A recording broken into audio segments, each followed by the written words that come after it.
Today's invocation will be given by Beth Weaver. Let us pray. Dear Lord, as we look out into the world, the obvious need for peace comes to mind.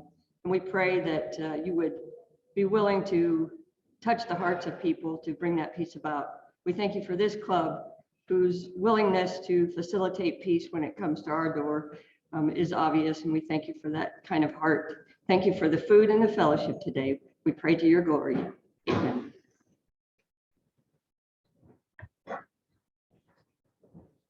Well, welcome to all of you on this federal holiday. I think we're probably missing our city guys and our bankers, okay?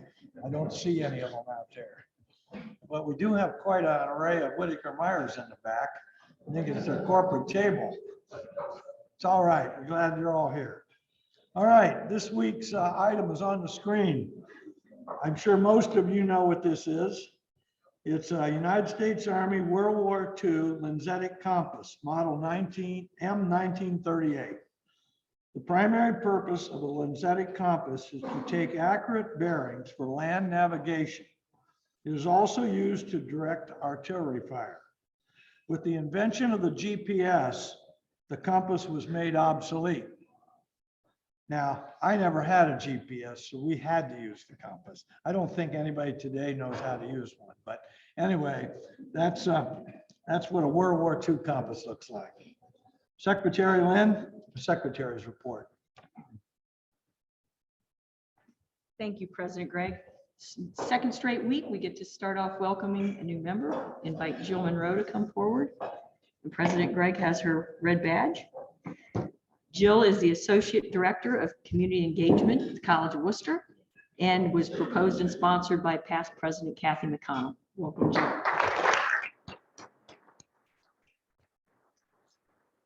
Ron Omstritz has the traveling microphone and he'll start out with a guest of his own. My guest today is actually here to support this speaker today. She works for Pathways to Progress. Her name is Jessica Eigenberg. And I can say that our table has half of our planning department. She's on contract with the county for some planning as well. I think Sujeet has an update for us.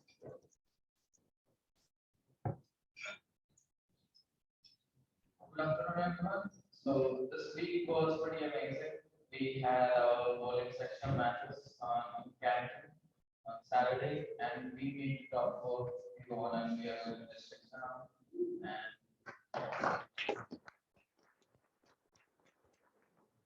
week was my first practice anniversary, so they hosted a kind of international party because my host mom is from Philippines. So it was fun. It was a full day.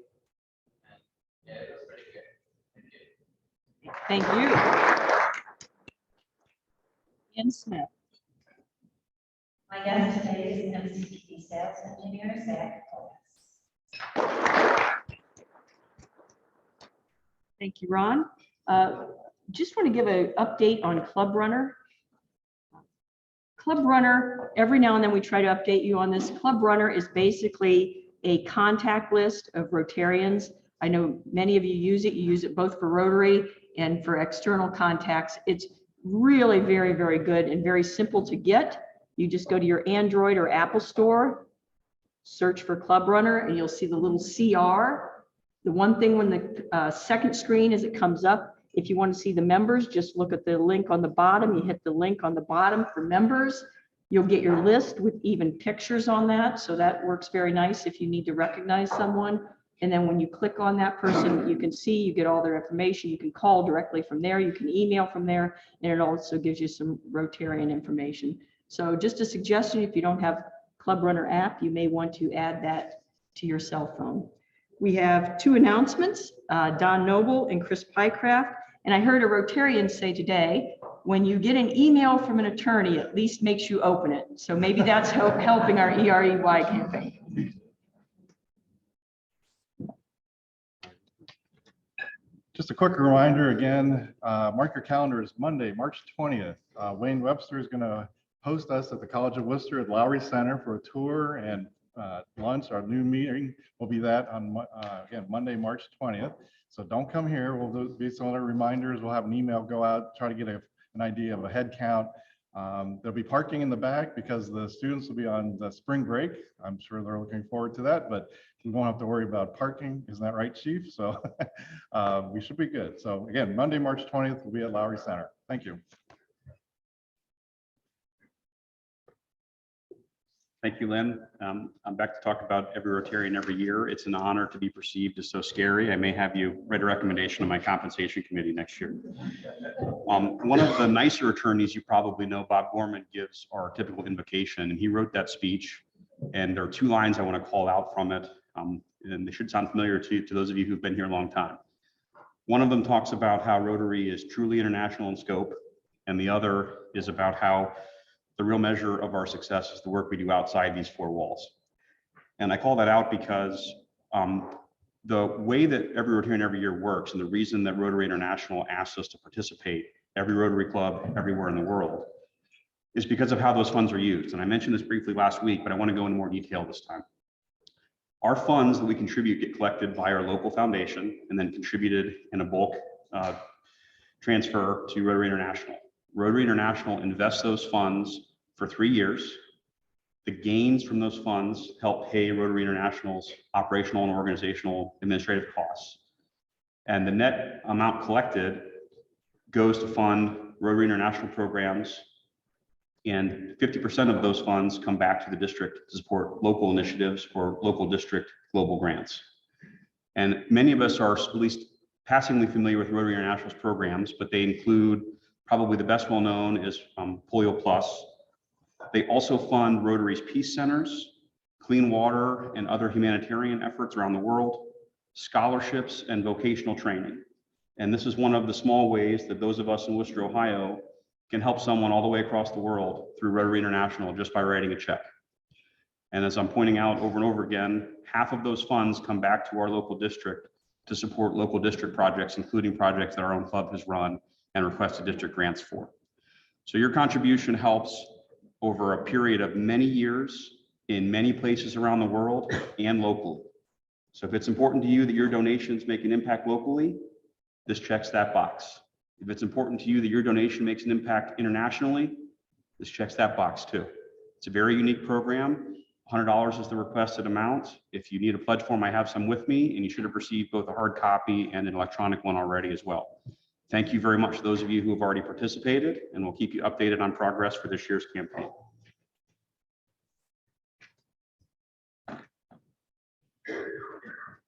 Well, these two events coming up will be really outstanding. The Tour of Lowry should be just an amazing tour. I don't know if you've seen it much as you drove by, but the rejuvenation of that facility is just is unbelievable. And Wayne, I'm sure, will be very happy to show it off to everybody. And then, of course, our wine event coming up, it's exceeding all expectations, according to Phil. We have a lot of guests coming, which is very, very important. It's nice to get Rotarians, but it's nice for Rotarians to bring guests. So it's far exceeding, I think, anything Phil thought we were going to have. So we've got these two events coming up. And don't forget about the flags. There's a lot of work being done on the flags. And in theory, every member of this club is a member of the flag committee. So try to do something. Find a time when you can do nothing but fluff flags or something, and go over and help them. And there's just an endless job. I know Wayne keeps showing up with bags of old flags, so they didn't get in those bags by accident. So I appreciate everybody trying to help Wayne and the crew over there with the flags. I guess welcome to our guests, Sujit. Always nice to see you, and Zach and Jessica. Nice to see you here today as guests. And And I hope you enjoy the program. So at this point, our speaker will be introduced by Don Noble. Thank you, President Greg. Shoshanah Inwood is an associate professor and rural sociologist in the School of Environmental and Natural Resources at The Ohio State University.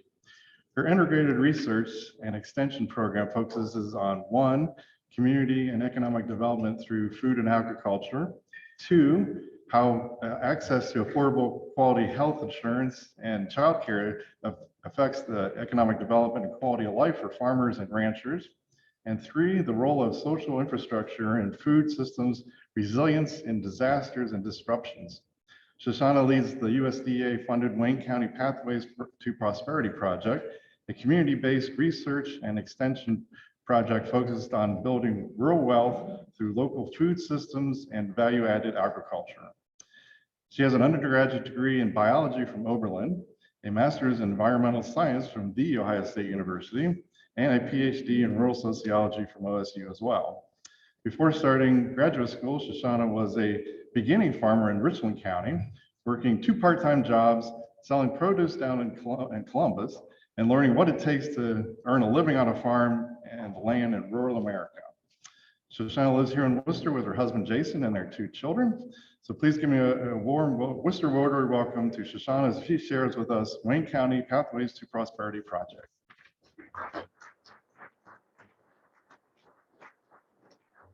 Thank you so much for having me today. Also, I want to say a big thank you because both of my children are in Scouts and participate in the flag project. And my son actually, his Scout troop meets here. So the last time I was in this room was for a Pinewood Derby with Jessica's son as well. And we as a family have learned a lot about which car to take when we distribute those flags, I will say. I'm really excited to be here today, and that lunch was amazing. And I just want to start out by saying that this presentation really connects all of us together, right? This is really about where we live and the future of our county. And just as a show of hands, how many of you eat? Right? So this presentation really touches all of us because at its heart, it's really about food and agriculture. Okay, I'm trying to move. Oh, it's the space bar. Can somebody tech? I can't figure out how to move this forward. Oh, there we go.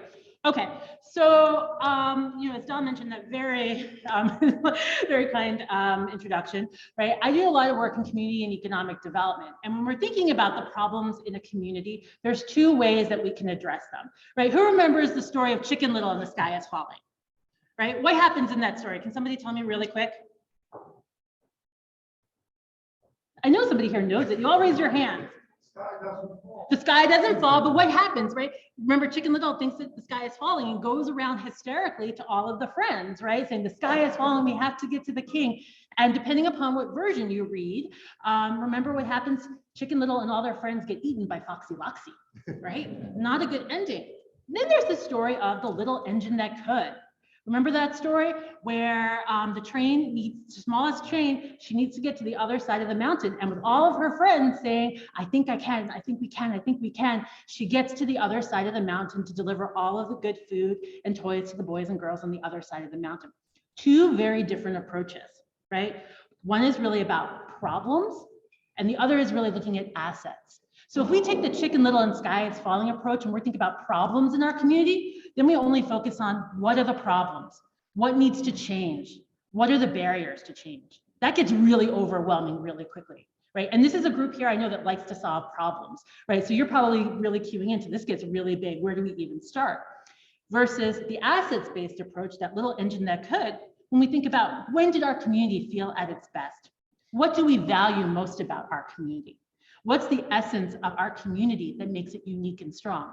Because when we start from that mindset, it's a lot easier to figure out solutions to the challenges that we face.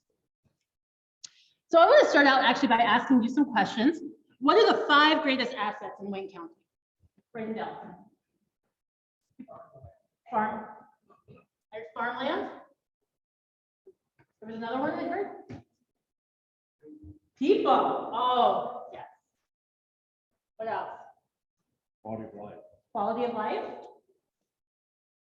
Sorry about this marker. This was not the right one. What else? I need two more. I'm sorry? Educational community, great one. Okay, one more.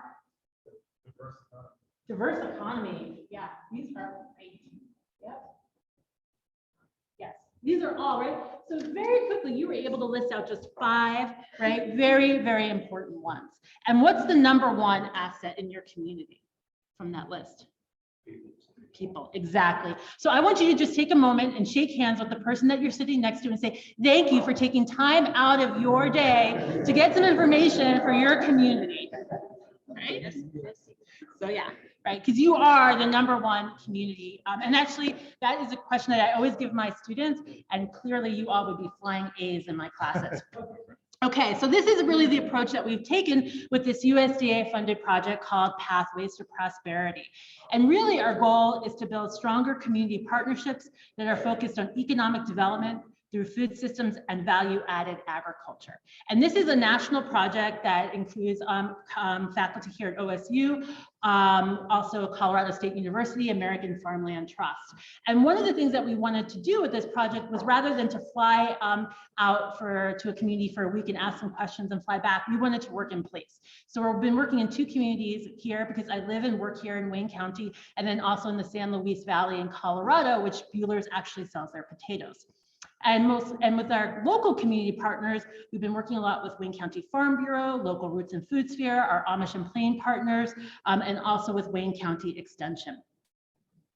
Okay, so what I wanted to do is to kind of give you a little bit of the data, a sense of how we understand what's happening in Wayne County, right? Because there's some challenges that we are experiencing in regards to our food and agricultural system, but there's also a lot of assets. So I want to take you on a tour of your home county.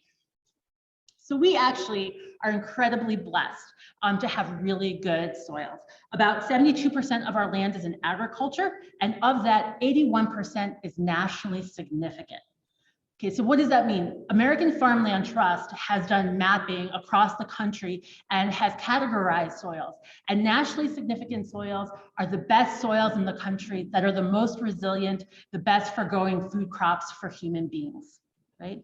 Ohio has a total of their soils is about 72% is nationally significant, but nationally, if we look at the continental United States, only 39% of our soils are nationally significant. So we actually have a treasure, right? American Farmland Trust is particularly interested in what's happening in Wayne County because we have such good soil. We have a really healthy farm economy. We have over 3,700 farmers on over 2,000 farms. You probably know we're #1 in the state for dairy, and we're 3rd in the state for the total value of agricultural products sold. We have a really diverse farm economy. You name it, we grow it, right? That's pretty much what it is here. The average age of farmers has been growing. Who knows what the average age of farmers is nationally? Take a guess. 60 close, 58.9, right? Any other sector of the economy, you'd be pretty concerned if your average age of your employee was, 60 years old, 58.9. We actually in Wayne County are relatively lucky to have actually a pretty young farm population. 21% of our farmers are actually under the age of 35, which is actually very, very unusual. So, and I think a lot of that is probably due to our Amish population, but overall, this is a really important number. So at OSU, Doug Jackson Smith and I run the Ohio Farm Poll. This is a statewide farm poll. It's a survey that goes out to farmers to collect information that is a complement to what's collected in the Census of Agriculture. And one of the things that we've been able to do with this data is to actually hone in on what is happening in Wayne and Holmes County. And just to give you a quick snapshot of how farmers are doing here, I wanted to share with you how many farmers are actually making a living from farming. And one of the other things that we were able to do with this data is to actually parse out English, likely English who are yellow, blue is likely plain, and then green are those who are in the Amish directory. So we can actually start to understand some of the different farmer demographics. And what you see is that, especially for the English population, but for all farmers, right, most of the farm income is coming not from the farm. Most of the household income is not coming from the farm. So that's also telling us, right, that it's really hard to make a living just on farming today.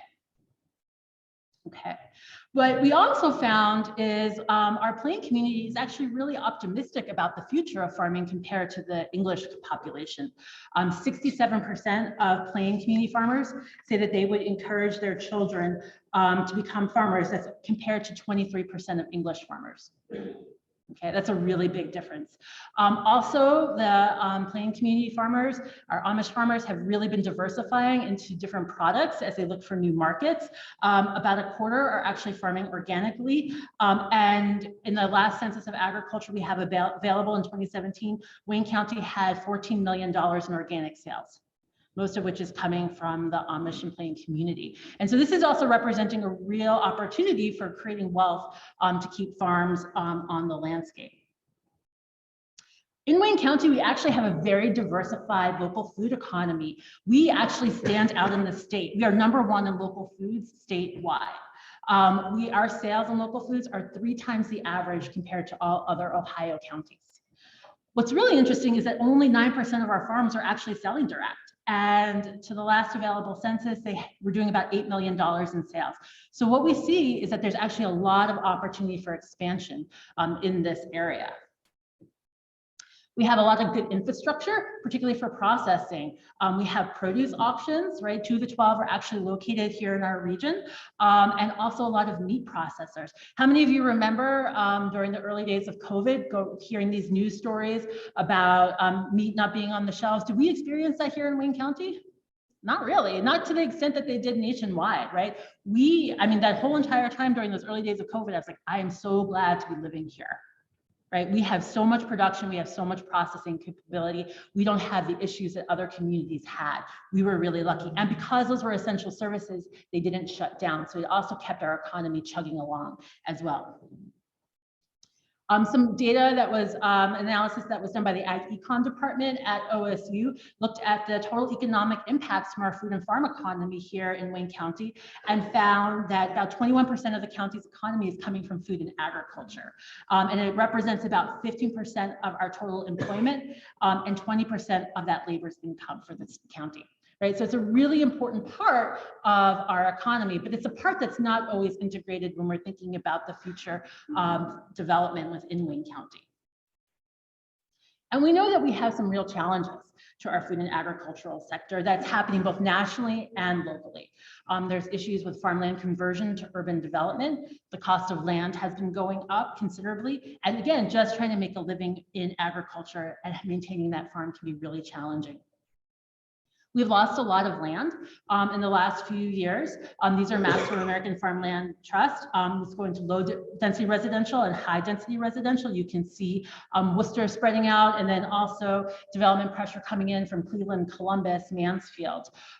Those numbers are coming for us. This is some of the projected development from American Farmland Trust to 2040. And you can see if you drive up 83, this is the new Myers going in. One of the things that this is going to do is actually going to change the way that Wayne County is defined as a rural or urban county. So there are what are called the rural urban continuum codes. We are at a 4 right now. Medina County is at a 3. We are on the precipice of turning to a 3. What that means is that will change our eligibility for certain types of grants and programs, for loans, for homes, buildings, all kinds of things that are available for rural development. So if that happens, we're going to have to make some changes in the types of supports that we get here. We also have escalating land values as an issue, and this is happening nationally and of course here in Ohio and locally. We also have pressures coming from consolidation, right? This doesn't just happen in the agricultural industry, right? But if it's hospitals, right? All different types of manufacturing sectors. But this is really having serious consequences of farms getting bigger or getting out, because that has a direct impact on our quality of life and our local economy, particularly as we lose our small and medium farms. And I'm going to get into that in a moment. Most of our farms are actually small and mid-size. 83% of our farms farm less than 180 acres, right? And 77% are less than 100,000 in sales. But that's actually where our diversity is coming from, and our strength of agriculture is because we have so many small and medium-sized farms, right? And one of the things about small and medium-sized farms nationally, this has been examined over and over again in the literature and the research, is that they are incredibly important to a community's economy and quality of life. How many of you have heard, that saying that, well, having a downtown with lots of different businesses is really important for a thriving community. The same research has found the same thing for in agriculture, where having a diversity of farm sizes is actually really important for keeping dollars circulating in the local economy, having better services.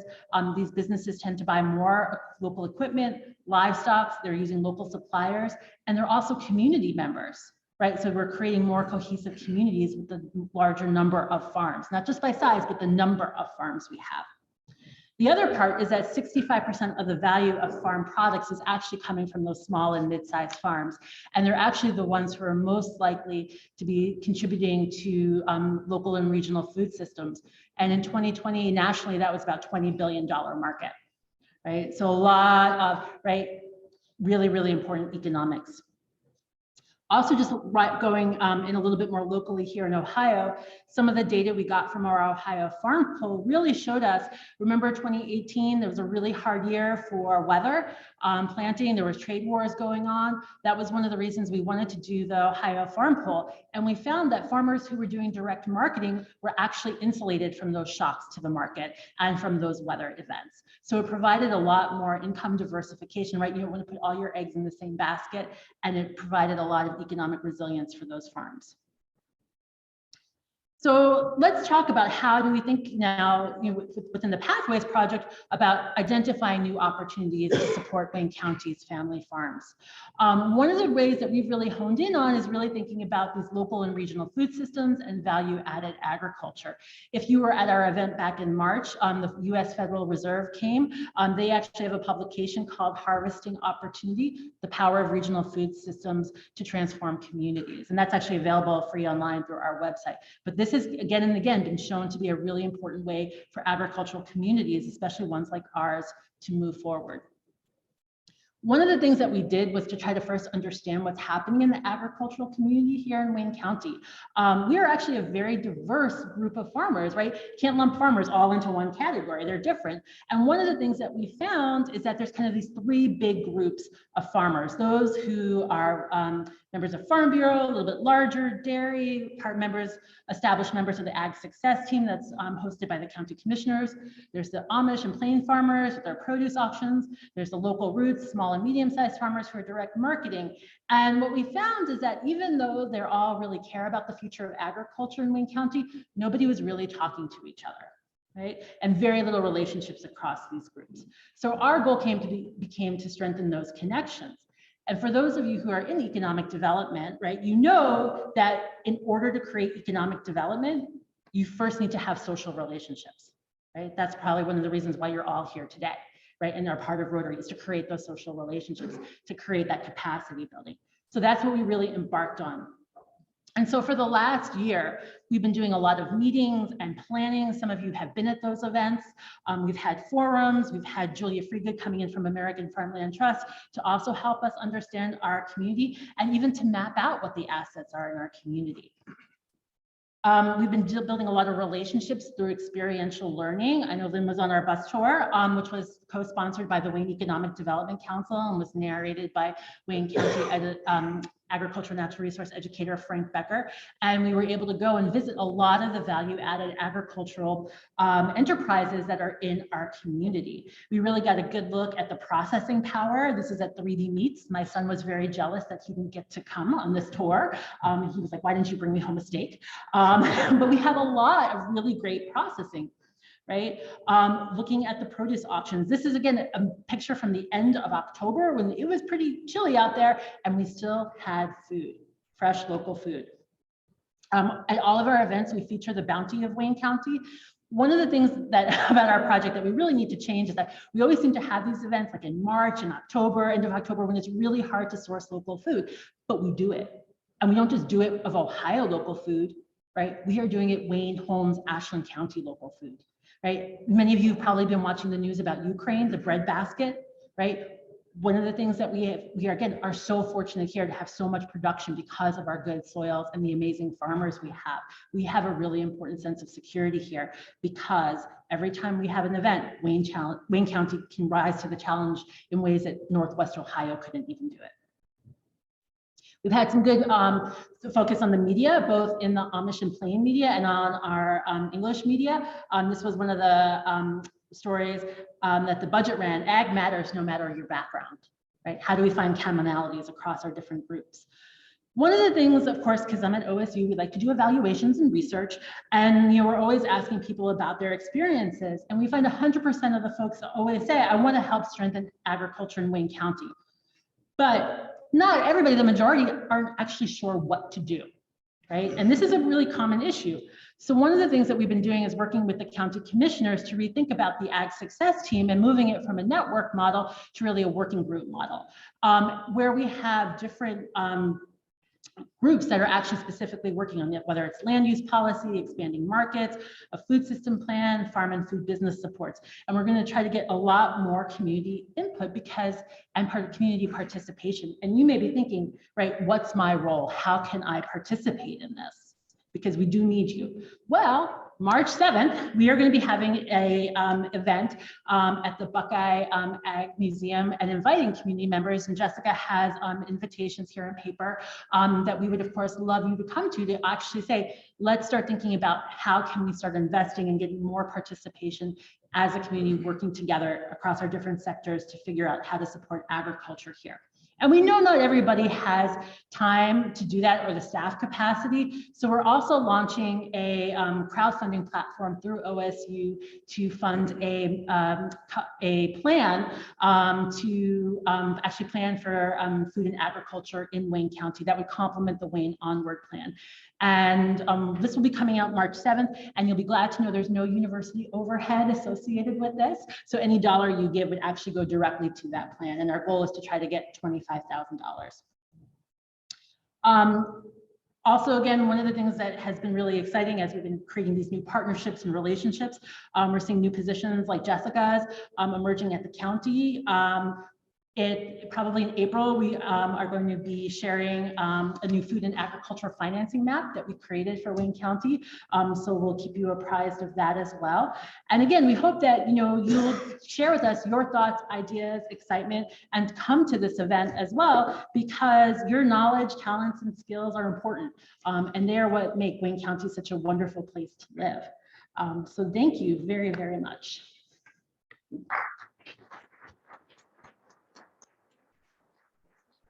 Questions, thoughts, reactions? I know I talk fast. Yeah.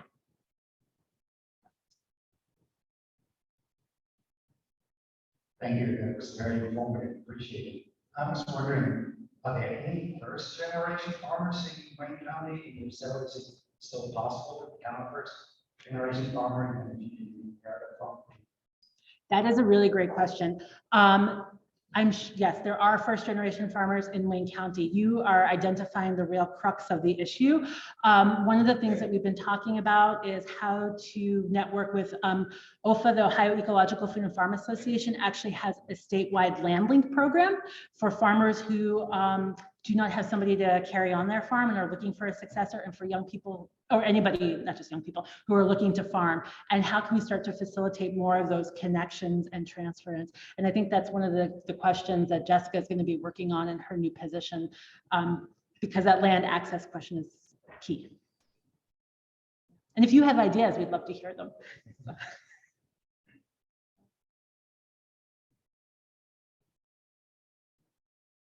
That's all.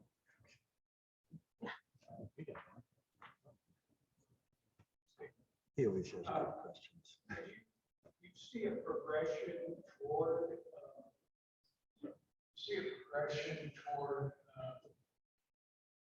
natural farming as opposed to more of the, some of our farms are more industrialized, I would say, are more involved with equipment. Do you see any trend that way, or is it about stable? So that's a really interesting question. I'm going to maybe approach it from a couple different ways. So I think, we can't always equate the production methods with the size of the farm, right? Or the ownership structure. So I think one of the things that we do see, especially in dairy, is a trend towards larger farms, right? That are using more equipment, especially with labor shortages that are becoming more automated. That is definitely a trend. And there's a lot of issues.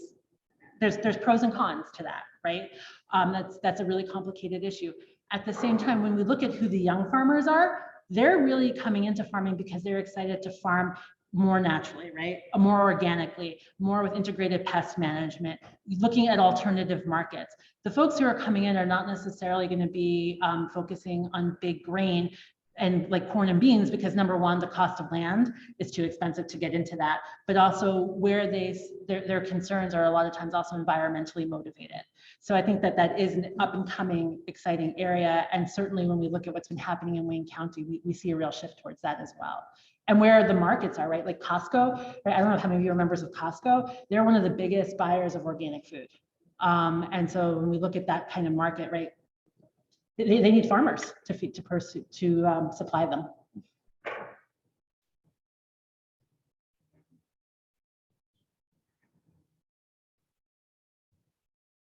Usually when you bought a new car, you get test drive it. Is there something similar to that with looking at buying a farm? Can I test out on 2-3 weeks or a month or something? Work there? It doesn't make sense to me.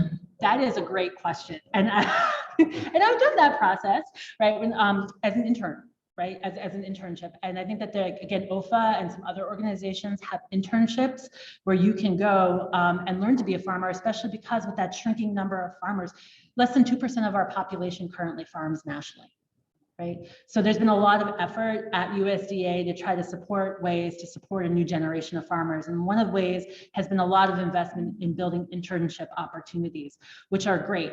I think one of the ways that we can also think about those internship activities is that even if you don't become a farmer, that's still a success, right? If you are part of 4-H and you don't become a farmer, that's a success. Somebody equated it to, it's like being in a little league. We don't expect every kid who is part of a little league to go to the professional major baseball leagues, right? But it becomes part of our culture, right? And they understand the issues, and then they start to also vote differently, and they see farmland and open land, not just as empty land waiting to be developed, but part of the economic fabric of our community that needs to be nurtured and supported, as do the farm families on that landscape.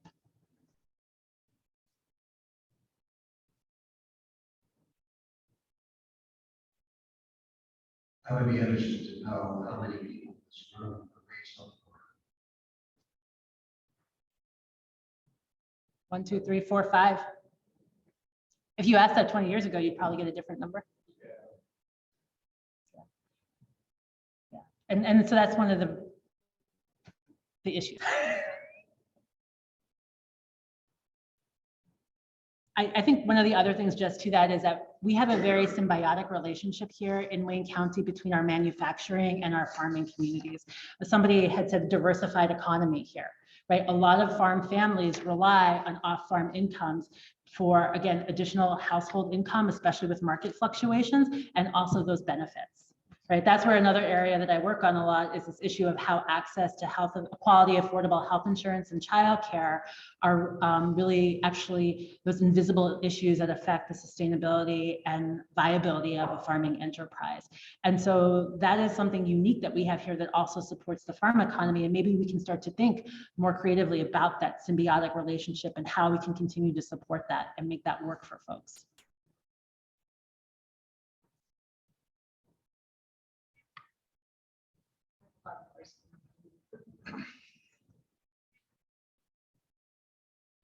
So I was curious, one of the programs that I had an interest in a number of years ago was the farm to school program that started on the West Coast. And having a daughter that was in the school system here, I thought it was so sad that we have such an agricultural community that there isn't that connection.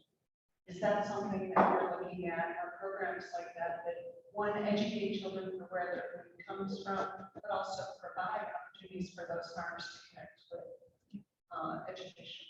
That's a great question. So we actually did have a farm to school project that was here in the county and with Worcester City Schools and Northwestern City Schools. Unfortunately, due to COVID, that project shut down and was not continued. But I think right now, especially after all the work we've been doing, we're really primed to restart that conversation. And we were really excited because we were working with ATI, with a lot of the students there as interns in the schools. We were working with Wayne County Extension.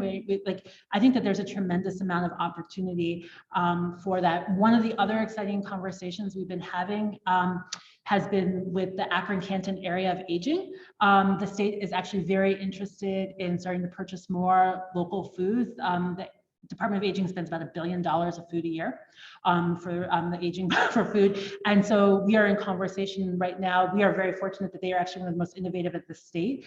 And so tomorrow we have a meeting with them to talk about how can we start getting more of our food produced in this region into that system. Good. Thank you. One more question. Would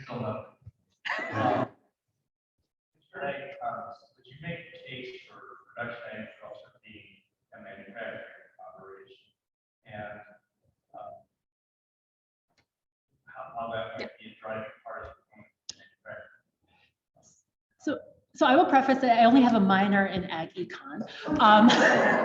But I think one of the things that there are similarities, but to equate them as equal is very difficult because of the biological nature of farming, because of the dependence on weather and inputs. And it is much more difficult to replace a highly automated or, in manufacturing, the training period for folks to work on a line is much shorter than it is to learn how to become a farmer.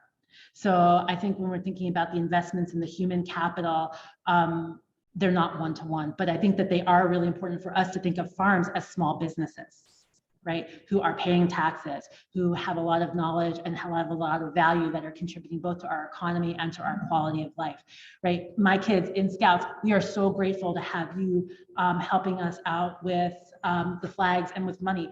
When we have fundraisers, because I'm part of the PTA, it's really hard because we've lost a lot of our small and mid-sized businesses.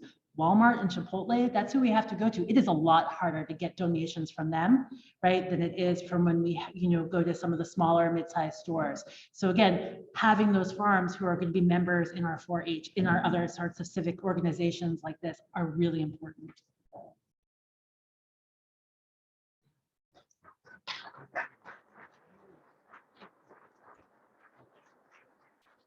Well, being somebody that worked on a farm for a number of summers when I was in high school, I know how hard a work that is.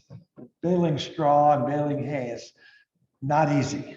Well, in appreciation for your time with us today, we would like to present you with a rendition of the rotary wheel with the 4-way test on the back. It's made locally by students at the Village Network. Thank you so very much. Thank you very much. Thank you. That was very interesting. I don't remember we've had a program quite like that in a long time, if ever. But we're glad we have our guests today. We hope you can join us again. And next week's program will be the one and only Mayor Bob Brenneman delivering his State of the City. And we hope you can all be here for that and have a great, safe week. And we'll see you next Monday. We stand adjourned.